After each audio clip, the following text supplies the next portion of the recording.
This conference will now be recorded.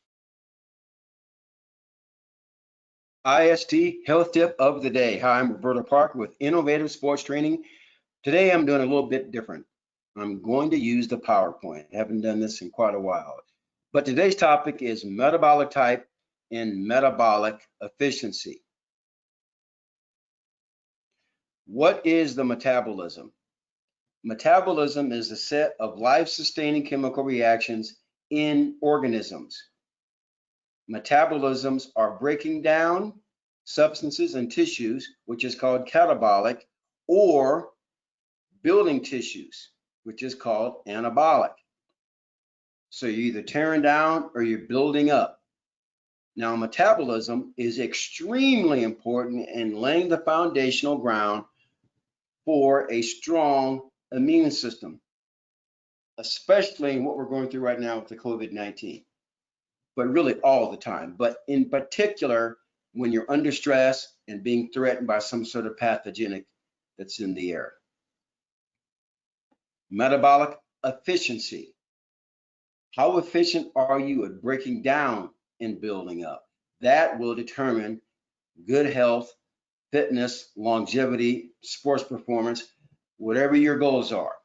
If you're not very efficient, you're not going to be very successful. You're going to hurt, you're going to get injured, you're going to be sick all the time, and possibly fatal. Relative to digestion, muscle repair, nerve repair, and cell turnover. Biochemical individuality. I don't know how many times I've mentioned this, probably in the last 20 years I've been doing this business. It is extremely important that we understand what biochemical individuality is. It's how each one of us is different in how we process, digest, assimilate, break down, repair tissues. Now, that makeup will also determine the types of foods, exercise routines, activity routines, which is different than exercise, how you respond to those things, food, exercise, and activity. Factors of your metabolic type: your height, your bone length, your blood type, A, B, or O, your body type, ectomorph, skinny, mesomorph, muscular, athletically built, endomorph, a little bit plump. Muscle density can be measured with a DEXA scan. That's important. The most important, in my professional opinion, is your autonomic type. Parasympathetic, meaning rest or digest. Sympathetic type, fight or flight. So you're either parasympathetic dominant or you're sympathetic dominant. Typically, you're one or the other. Now, it can be split up now. You could be 60-40, 50-50, which is rare. 70-30, that is possible also. Now, many of the above are structurally built into your DNA, which you cannot change. However, you can change how the DNA expresses itself based on those metabolic factors. Now, factors of metabolic efficiency. Eat right for your metabolic type. Now, go back to the nervous system here again. Parasympathetic dominant tend to respond better to high purine, meaning high protein, high fatty types of foods. Sympathetic dominant tend to respond better to less purine and lower fatty foods. Now, having said that, don't go out there if you think you're a parasympathetic type and just go strictly keto and you feel like crap the next day, because there are other factors that play into that.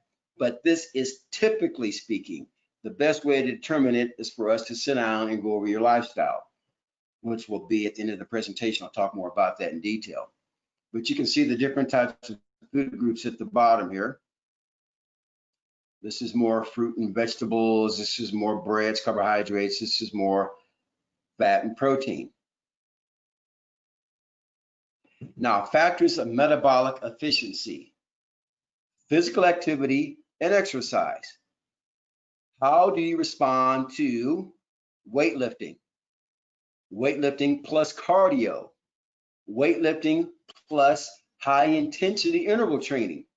Yoga, Pilates, walking, hiking on uneven terrain, as these people are doing right here through the mountains.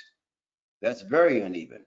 Swimming, canoeing, bicycling. Now there's others I could mention here, but I don't have the room to put all the stuff in there. But each one of us, based upon our metabolic type and efficiency, we're going to respond best to certain types of activities. How can I determine if I'm efficient metabolically? Well, you can look at your sleep or evaluate your sleep, your mood, your energy, your food cravings, and your hunger. Are you sleeping well at night? Do you have nice, stable moods? Do you have good energy? Do you have more or less food cravings? Do you have a good, healthy appetite? If any one of those are out of balance, your SMEC, as it says on the bottom there, is not in check. Now, this is kind of a trial and error way of doing it. There's more quantitative ways of assessing it, let's say. Now, here's pretty much how I can do that. Lifestyle assessment and or biomarkers. Lifestyle assessment with questionnaires, more quantitative work with lab work, consultation, relationship between the two of us, honesty between the two of us, and trust between the two of us. Now, when's the last time you heard that from a medical doctor, by the way? Typically, they give you a pill and they say, see you tomorrow. If that doesn't work, we'll just cut it out via surgery. But we sit down and we go over your lifestyle with questionnaires. Now, lab work can get a little bit costly. I understand that. Consultation, we talk about what we have gone over and what we have determined. We build a relationship. You have to trust me. There's honesty. You have to be very honest about the questions that you're going to be asked, and you have to trust. And that's a two-way street. And that is how we are going to prove your health, your fitness, and your performance as a human being. Here's my contact information. If you want to contact me, I will give you a 30-minute free session, and that 30-minute free session is not a lot of detailed questions. That's just to determine if it's a good working relationship between the two of us. If I trust you and you trust me. My phone number and my email there are posted. Hey guys, thanks for watching. Take care. God bless. Have a great day and stay healthy.